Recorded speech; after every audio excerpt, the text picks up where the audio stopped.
Hey everyone, welcome back to the channel, and hi if you're new here, I'm Jade, and today we're gonna do a little bit of a books and books merchandise haul. Now if you've watched other videos of mine, I know you're gonna say you said you were taking a break from buying books, and that is kind of true, but I went to my first ever book convention and I had the most amazing time, and obviously I had to buy some books. I have to support these small and indie authors out there. So it's like a small business and small indie author haul, which I think is cute. I like to try and support small businesses where I can and like authors and give them directly the money. So I thought this was a great opportunity. And as I said, it was my first ever girls trip in the US and my first trip to Kansas City ever. So it was just super exciting. So obviously I had to buy some stuff and I wanted to show you. I also bought a mystery book, so I thought we could open that on camera because that's always fun. I was thinking of vlogging the whole experience, but if I'm honest, because it's my first ever book convention, I just kind of wanted to get absorbed in the moment and just truly enjoy it.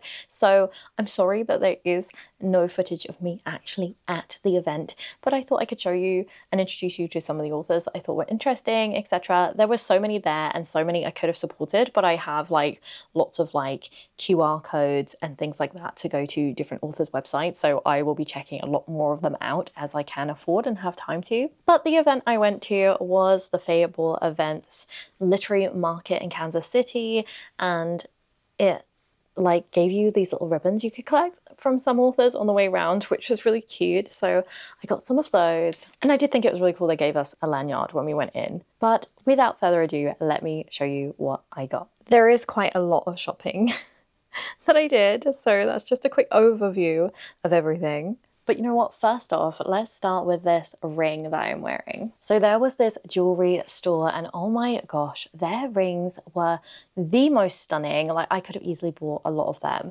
but I just got this one, which I'll show you a close-up in a minute. But this one is their night court ring and I just loved it.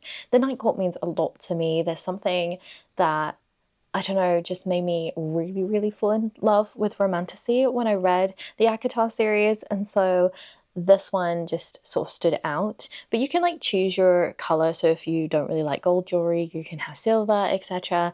I kind of changed between, honestly, but I just quite liked the sort of dark purple glittery stone with the gold personally. But you can get them in anything. And the company is Darling Embers Romantic Jewelry, in case you want to look them up. I assume they probably only ship within the US, I'm afraid, but you can always see and just see what else they have because they are stunning. But let me film a little close-up for you. So this is a little close-up of the ring. It doesn't look as pretty on camera. It's really shimmery in person, but you can see it's got the purple stones and this really dark purple glittery one in the middle. But as I said, it does glitter a lot more in person, but it's stunning. So let's just go to this bag next and everything that I have piled in here. So one of the books I picked up is this one, which is Unraveled by Abbey Fox. And it's a Beauty and the Beast retelling, and it just sounded really good. And I had a really, really good chat with this author, and she was just so friendly and so sweet. So yeah, I picked this one up, and she obviously signed it for me. And let me read you the blurbs of these books that I've bought so that you can decide if you want to look them up. Everyone knows to never look a fae in the eyes, yet no one warned me he would hide behind the mask of a beast. Death awaits those who get caught in the wild hunt, and only a magical veil protects the people of Penumbra from the monsters coming for them. So when a beast threatens to destroy the veil, mere Clementine must break her vows of sorcery and use her magic to fight him, or risk losing everyone she loves. But the beast isn't what he seems, and now the Fae King owns her soul. Dragged into this mythical land, she must unravel the curse that turned him into a monster in order to regain her freedom, or die trying. The longer she stays in this world, the more irresistible her feelings for him become. Hate turns into passion, and newly discovered truths test her loyalties, forcing her to choose to save her people or the Fae world she's grown to love. I just thought this one sounded kind of cool, and even though it is a Beauty and the Beast retelling, I was also advised on my post about Labyrinth books on my TikTok that I should read some more Beauty and the Beast style things because they think I will actually find them more like the Labyrinth than people that base things on Labyrinth. So I found that kind of concept interesting, and therefore I thought, you know what, let's give this one a go because it's about a Fae King, and I was like, you know what, maybe, and it just sounded great. So this is one I picked up. And another little thing I picked up was a little Andana. I mean, it wasn't obviously marketed as Andana, but let's face it, that's Andana. And that is perfect bookshelf decor. You know what? Let's add it now. She can sit up here. I think I might remove my paperweight and keep my little Andana up here instead. So the next book I picked up is a little bit different for me, and it is Heart Skulls by Ashley Earley, and it's a horror book, okay? Now, I'm no expert in horrors, so this is a little bit different for me. It was mainly a sort of more romantic-based fare, but she had a romantic series, but she also had this horror. And honestly, I've been wanting to try horror a little bit more and see if I can get into the genre. And this one just sounded really interesting. Now, she gave me the bookmark too, and she did sign it for me with an ominous message. She put, "To Jade, sorry you won't be able to look at me the same way again." So yeah, we'll see what that means when I read it. The blurb on this one is pretty long, but the way she described it to me is that basically a guy starts killing loads of women that look like his girlfriend in order to stop himself from actually killing his girlfriend, which is a kind of weird, trippy concept. And then I now need to know. When she said that, I was like, I need to know why. Why does he do this? So yep, here's the book. It came home with me. And then another book I picked up was Of Bones and Skulls by Samantha Ziegler. And this one, again, like quite interesting. She also gave me the matching bookmark, which I thought was really sweet. But also what was really lovely is she had like a certain amount of sort of, not like full-on misprints, but ones that she doesn't use anymore. So she sold these for $5 each. So I couldn't resist this. Again, she signed it and she just put, "Jade, stay witchy," which I like. Not so scary as the other one. And then just to read you the blurb, it says, "When the King of Roden is assassinated under supernatural circumstances, Lieutenant Killian Southwick is tasked with bringing the killer to justice. Driven by loyalty and ambition, he'll do anything to avenge his late king, even if it means teaming up with Elsie Crenshaw." Elsie is... oh, it's not Elsie, it's Elise. My bad. Elise is regarded as one of the most powerful witches in the kingdom, and she wants nothing to do with Killian, or anyone for that matter. But when he makes her a compelling offer in exchange for 1 week's help in his investigations, she begrudgingly agrees. After a rocky start, Elise and Killian learn to work together, but secrets and past tragedies threaten to upend the entire investigation. So that sounded super interesting. Like I said, she was selling these copies off for $5, so obviously had to give it a go, and I will let you know what I think of it. I believe quite a few of these books are on Kindle Unlimited, and so are quite a lot that I like collected bookmarks for. So any that I do read over time, I will definitely put recommendations out there, so please keep an eye out. Then I also bought this beautiful handmade bookmark that one of the authors and her daughter were selling, which I thought was lovely.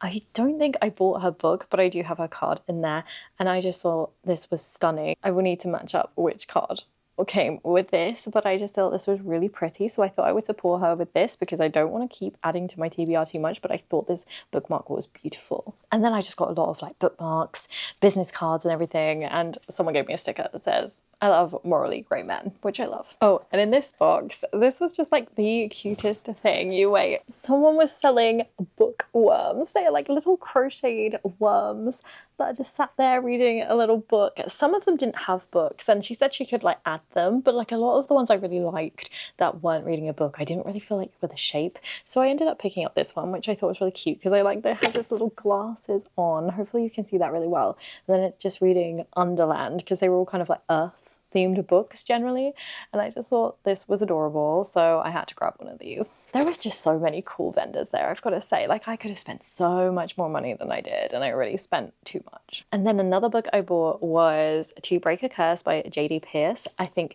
this is another Beauty and the Beast kind of retelling, so a little bit of a theme because I've now got 2 of them. But like I said, people have been recommending me to get some, and I just was like, why not? Arabelle loved this new simple life, loved it until her father returned from town and shattered it with a proclamation.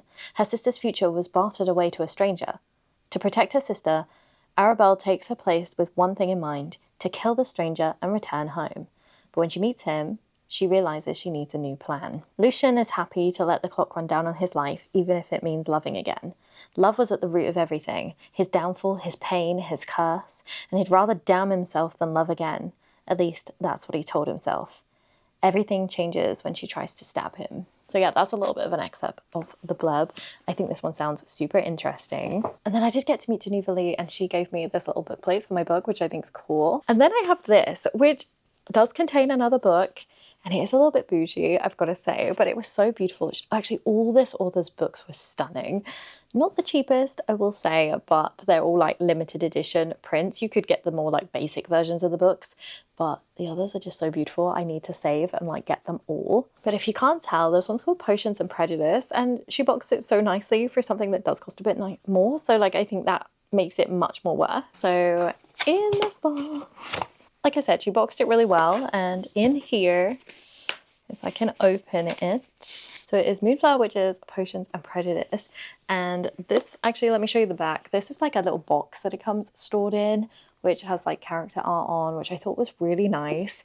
And then the book is inside. And then the book itself, I just think is so stunning. Like, I absolutely love it. And it just sounded like my kind of thing. So she obviously describes it as a little bit Pride and Prejudice meets sort of like a magical fantasy.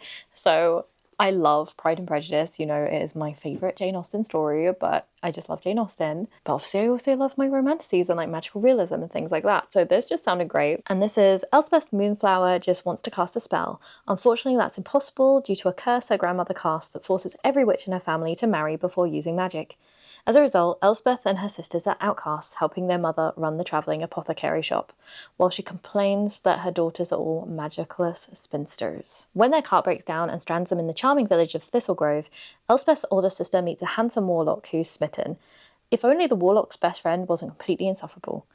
Draven Darkstone is broody, arrogant, wealthy, a perfect example of why Elspeth never wants to marry.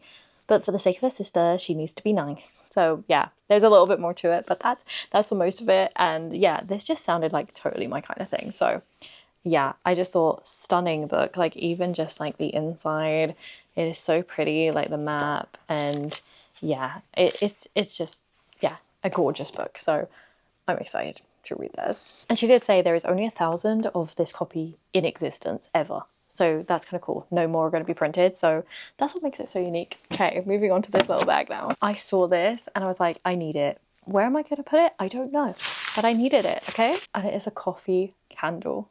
Like, it smells gorgeous, but I'm not going to burn this. This is decor for me, 100%. Like, I can't burn this. Like, isn't this just the most stunning? Like, it looks like a proper coffee, and I love coffee. And yeah, I was just in love, okay? So I had to buy this. And this is by the Starlight Candle Company, which I believe are based in Nashville, but have a look. I will list like everything in the description that I can find: books, authors, companies of like the small businesses that have brought all this merch today. And then finally, we do have my mystery book. I could have bought so many of these. So many stalls were selling mystery books, and yeah, I had a hard time choosing, I'm not gonna lie. I love a mystery book because I just love getting surprised. So even though I have enjoyed just like choosing and buying a few books, there were so many authors and books there that I could have bought. I just was feeling a bit overwhelmed, which I think is why, kind of a good thing, I only ended up buying 5. But I just, yeah, I was just feeling a bit overwhelmed. So I was like, I really just want a mystery book and to enjoy it. So I picked this one. Don't look too hard at the paper if you're going to be offended at rude things. Yeah, I mean, I'm not monetized, so it's not like I can be demonetized, so it's fine. But I just thought it was a really cool idea. Now, what I like about this one is they are reused books. So they're just lightly used, good condition, secondhand books. So these were a bit cheaper and more affordable, but I just wanted the surprise. It also comes with some peppermint tea and a little bookmark. And this is the description of the one I picked up. It's Spicy Fake Dating, published in 2021, and it's 4.1 on Goodreads. It's a second chance romance, and she kind of has it all: a nice NY apartment, a handsome doctor boyfriend, a career in fashion, but when her ex needs her help, it's impossible to resist. So it didn't sound like something I've read before, so I think it's a good choice. And then on the back, there's just like this little card thing as well. Let me show you. Just this little card here, which I thought was cool. And it says, I inform the negative committee that meets in my head to sit down and shut up because I am awesome. So let's open it, shall we? I'm trying to get everything off really gently. And then the bookmark. I love this. I just think this is cute. Oh, it also comes with a little bookmark attached to it, which is really cute. It's got like a little spicy book club, like a magnetic one. So let's unwrap. Okay, it is The Devil Wears Black by L.J. Shen. Now, if I'm honest, I've never read anything about L.J. Shen, but I'm sure loads of people were talking about her in the car. I swear, like, a few members of my book club were talking about her literally as we were heading towards the convention today. So I think they'll be super excited they picked this one up. I don't know if this is one they've read, but I'm almost certain this is the author they were talking about, which is cool. It makes me want to say, like, The Devil Wears Prada. I mean, it says about a fashion designer, so it makes sense The Devil Wears Black. But let's see what it's about. It says, Maddie Goldblum stitched up a plan to ensure everything in her life was perfect, from a career in fashion to a chic NYC apartment to a pediatrician boyfriend. When her ex, Chase Black, storms back into her life with an outrageous request, her immediate reaction is to refuse him, but he only wants to fulfill his father's last wish. So even though he's the man who broke her heart, playing his fiancée shouldn't be hard, especially if it means she gets to watch the arrogant devil squirm a bit. What ensues is a chain of events that detonates Maddie's life, and when Chase's walls come down, they're both forced to face reality. They say keep your enemies close, but what if your enemy is also the man you love? Well, yeah, this sounds interesting. So yeah, I'm definitely excited to read this one, and I'm going to go and ask my book club if this is the author they're talking about, because I'm sure it was. It really sounds familiar. And if I'm wrong, I'm wrong. However, that is everything I got at the convention. And honestly, I just had such an amazing day. Like, it was a little bit overwhelming, I will say, because I've never been, and like every author wants to talk to you and obviously sell their book to you. And I just wish I was rich enough to support and buy everyone's things. But like I said, I sort of collected all their like QR codes and stuff. So I have links because a lot of them say they're on Kindle Unlimited, and I have Kindle Unlimited. So it's an easy way for me to at least support a little bit and read a lot of their books. So my TBR is getting longer, and I know I'm trying to reduce it, but I mean the physical one, I mean I've added 6 with the mystery book, and that's less than a month's reading for me, so it could be worse. But yeah, I just had the best time, and I hope you enjoyed seeing what I've got. Let me know if you have read any of these books, and if not, if any of them seem appealing to you, and I will see you again real soon. Bye!